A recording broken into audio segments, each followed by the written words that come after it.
Hi there guys, welcome to another Reading the Bible Cover to Cover. It is day 40 exactly. I apologize for the flashing lights. I am in my room in Malaysia as we travel on our missions trip, so I'm very excited for that.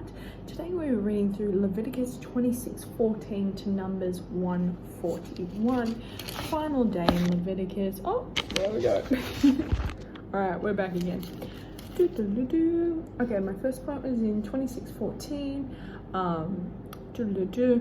This is kind of a detailing of the punishments for disobedience, and for the charismatic God is love kind of person, this might be a very interesting, confronting spot, because the punishment for disobedience is just, but it is very brutal for the people. It's a very detailed punishment in a way, and it's quite interesting, and I was just laying into the thick of it until I got to 26:40. Like, we're talking pretty much 30 verses of detailed, brutal, just full punishment, and then it's, but if they confess their iniquity and the iniquity of their fathers in their treachery that they committed against me, and also walking contrary to me, so that I walk contrary to them and brought them into the land of their enemies, if then their uncircumcised heart is humbled and they make amends for their iniquity, then I will remember my covenant with Jacob, and I will remember my covenant with Isaac, and my covenant with Abraham, and I will remember the land. And it's like these people who are intentionally disobeying, intentionally walking against God at every opportunity. Not just that, but every single opportunity, he still forgives them. He still remembers his covenant, which is a forgiveness I don't think any human will ever be able to achieve in their lifetime. Anyway, 27:30 is my next point. Is a lot. I think it's 27:30. Oh, 34. It should be 27:34. These are the commandments that the Lord commanded Moses for the people of Israel on Mount Sinai.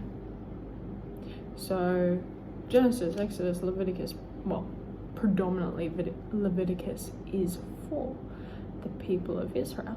Now we, of course, as Christians can take small parts here and there from it, because it is still the same God in a sense. So we can use it as a guide, we can use it as examples, but in a sense, these rules aren't primarily intended for us as Christians, which is probably for the best, because I know I'd fail at every standard. Numbers, we're into Numbers now. This was primarily written by Moses. It's about God fulfilling the promises to his people, where Leviticus was more of a judicial textbook. Numbers is back into the historical nature of the Bible. Focuses on Israel's impatience and God's faithfulness to them through that, and eventually Israel gets to the point where they are able to enter the promised land, which is awesome. But my first point is in 120. I actually made a note of the population commentary in the actual study Bible, and talked about the number of men between the ages of 20 and 60 comes to 603,550. This counts every man able to go to war in Israel.